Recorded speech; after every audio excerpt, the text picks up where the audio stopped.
अजित पवार यांच्या निवासस्थानाबाहेरून आपले प्रतिनिधी अक्षय मंकणी सध्या आपल्यासोबत जोडले गेलेले आहेत, त्यांच्याकडे जाणार आहोत। एकीकडे बारामतीमध्ये शरद पवार यांच्या निवासस्थानाबाहेर देखील मोठी गर्दी आता जमायला सुरुवात होत आहे।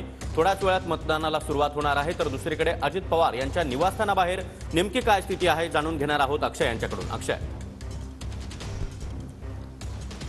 सागर, सध्या आपण बारामती येथील सहयोग बंगल्याजवळ आहोत। सहयोग बंगल्यामध्ये अजित पवार आणि सुनेत्रा पवार यांचं हे बारामतीमधलं निवासस्थान आहे आणि आपण पाहू शकतो की सध्या या बारामतीमधनं काटेवाडी जिथे मतदान होणार आहे त्या मतदान केंद्रावरती थोड्याच वेळात अजित पवार जे आहेत ते अजित पवार आणि सुनेत्रा पवार उमेदवार जे आहेत त्या बारामतीमधनं काटेवाडीसाठी रवाना होणार आहे। आपण पाहू शकतो की पोलिस त्यांचा कॉन्वॉय जो आहे तो कॉन्वॉय सुद्धा लागलेला आहे आणि थोड्याच वेळात अगदी काही क्षणातच अजित पवार आणि सुनेत्रा पवार हे दोघेही जे आहेत ते बारामतीमधनं काटेवाडीकडे रवाना होणार आहे। खरं तर बारामती लोकसभा मतदारसंघ हा अतिशय चर्चेचा विषय ठरलेला आहे।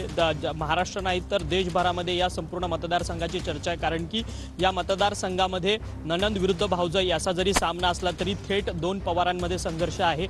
शरद पवार विरुद्ध अजित पवार अशी ही अटीतटीची आणि प्रतिष्ठेची लढाई जी आहे ती या मतदारसंघामध्ये होणार आहे। त्यामुळे या मतदारसंघामध्ये कोण बाजी मारतंय यावरून पुढची राजकीय राज्यातली गणितं जी आहेत ती ठरणार आहेत। त्यामुळे अत्यंत महत्त्वाचा लोकसभा मतदारसंघ हा राज्यासाठी नव्हे तर देशभरासाठी बनलेला आहे आणि जवळपास 23 लाख मतदार जे आहेत ते या संपूर्ण बारामती लोकसभा मतदारसंघामध्ये आहेत आणि जवळपास 2,500हून अधिक मतदान केंद्र